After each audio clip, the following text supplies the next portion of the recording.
This video is brought to you by 5paisa.com. Download the app now. नमस्कार, मैं हूं आलोक जोशी और आप देख रहे हैं बिज अड्डा। सबसे पहले आपके काम की एक बात, अब stocks, IPO, mutual funds, digital gold में निवेश करना हुआ आसान। 5 पैसा ऐप डाउनलोड करें डिस्क्रिप्शन में दिए हुए लिंक से और इन्वेस्ट 200 कूपन कोड यूज करके 200 रुपए का क्रेडिट पाएं अपने नए डीमैट अकाउंट में। और इसी के साथ आप शुरू कर सकते हैं अपनी इन्वेस्टमेंट जर्नी। नियम और शर्तें ध्यान से जरूर पढ़ लीजिएगा। और अब वो बात जिस पर आजकल सबकी नजरें लगी हुई हैं, भले ही वो इन्वेस्टमेंट की नई जर्नी शुरू करने वाले लोग हों या फिर बरसों से शेयर बाजार में जमे हुए पुराने खिलाड़ी, सब इंतजार में हैं देश की सबसे बड़ी बीमा कंपनी LIC यानी भारतीय जीवन बीमा निगम के IPO के। LIC देश की सबसे बड़ी जीवन बीमा कंपनी ही नहीं है, ये देश के सबसे बड़े जमींदारों में से भी एक है। देश के हर छोटे बड़े शहर में इसके पास प्राइम प्रॉपर्टी है। बहुत सी शानदार इमारतें आप देखते होंगे LIC की अपने अपने शहर में। पैसा भी इतना है कि ये शेयर बाजार को चढ़ाने और गिराने का दम रखती है। अभी आंकड़े सामने आने बाकी हैं, लेकिन जेफरीज ने कुछ समय पहले एक रिसर्च नोट निकाला था जिसके हिसाब से जब IPO आ जाएगा और उसकी लिस्टिंग हो जाएगी, तब LIC की कुल हैसियत 261 अरब डॉलर के करीब हो सकती है। 261 अरब डॉलर। सरकार कह चुकी है कि वो इसका 5 से 10% हिस्सा ही बेचने के लिए IPO ला सकती है।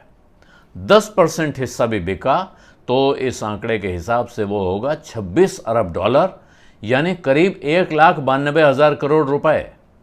इतना बड़ा इशू, तो इस बात में तो कोई शक नहीं है कि यह भारत के शेयर बाजार के इतिहास का सबसे बड़ा IPO होगा। लेकिन शक इस बात पर है कि क्या बाजार इतनी रकम एक साथ जुटाने की हालत में होगा। कहीं ऐसा ना हो कि LIC का IPO नाकाम हो जाए। जाहिर है यह चिंता सबसे ज्यादा वित्त मंत्रालय में बैठे अफसरों और मंत्रियों को ही सता रही होगी, और वो इस आशंका को दूर करने की कसरत में लगातार जुटे हुए हैं।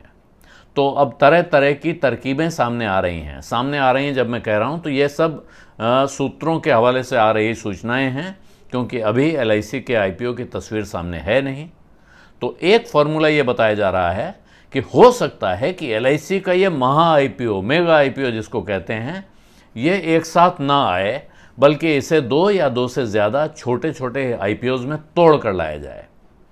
हालांकि इसका आधा IPO भी करीब करीब 1 लाख करोड़ रुपए का बनता है। सरकार के लिए ये LIC का IPO या LIC का विनिवेश बहुत ज़रूरी भी है, क्योंकि उसने सरकारी कंपनियों में हिस्सेदारी बेचकर 1.25 लाख करोड़ रुपए जुटाने का लक्ष्य रखा हुआ है, और सिर्फ LIC की 10% हिस्सेदारी ही उसका ये लक्ष्य पार करवा सकती है। यहाँ एक बात ध्यान रखिएगा कि अगर कोई कंपनी शेयर बाजार में लिस्ट होती है तो उसका कम से कम 25% हिस्सा पब्लिक के पास होना चाहिए। ये लिस्टिंग की शर्तों में है। यानी आज सरकार 5% का IPO लाए या 10% का, उसको आखिरकार इसमें से 25% हिस्सा डाइल्यूट करना पड़ेगा। यानी जो मैं अभी 26 अरब डॉलर कह रहा हूँ, उसमें 26 अरब डॉलर और उसके ऊपर 13 अरब डॉलर और जोड़ लें एक बार, यानी 39 अरब डॉलर इसके ऊपर से फिर आने होंगे। यानी ये कुल मिला के ये 6 लाख करोड़ का हिसाब बनता है करीब करीब, उससे कुछ कम हो जाएगा। लेकिन अभी हाल में आपने मोनेटाइजेशन पाइपलाइन का जिक्र सुना, वो 6 लाख करोड़ रुपए की है, और यहाँ ये अकेली कंपनी उसका 25% हिस्सा निकलता है, तो वो 6 लाख करोड़ रुपए के आसपास पहुँच जाती है। तो सरकार का ये लक्ष्य पूरा करने के लिए बहुत ज़रूरी है LIC का डिसइन्वेस्टमेंट, और इसीलिए एक दूसरा फॉर्मूला भी है। लेकिन उसके लिए एक बहुत महत्वपूर्ण कानूनी बदलाव की भी ज़रूरत है।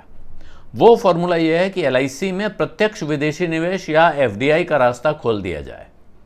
हालांकि इंश्योरेंस कंपनियों में 74% तक विदेशी निवेश की इजाज़त है, उसके लिए परमिशन अलग से नहीं लेनी पड़ती है, लेकिन LIC उसके दायरे में नहीं आती है, क्योंकि LIC कोई सामान्य इंश्योरेंस कंपनी नहीं है। ये एक विशेष कानून के तहत बनाई गई संस्था है जिस पर कुछ दूसरे नियम कायदे लागू होते रहे हैं। अब खबर यह है कि सरकार उस कानून को, उस नियम को बदलने की सोच रही है, और इसके साथ ही LIC के IPO में भी विदेशी निवेशकों को अर्जी लगाने की छूट दी जा सकती है।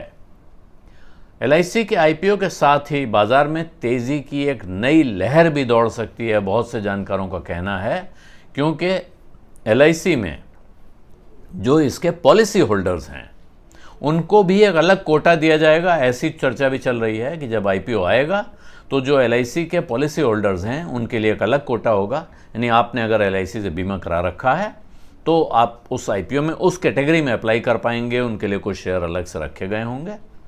तो अगर सारे LIC के पॉलिसी होल्डर इस कोटे में एप्लीकेशन लगाने निकल आए तो फिर लाखों नए डीमैट अकाउंट खुलेंगे देश में और बाजार में बहुत सारे नए निवेशक भी दिखाई पड़ेंगे।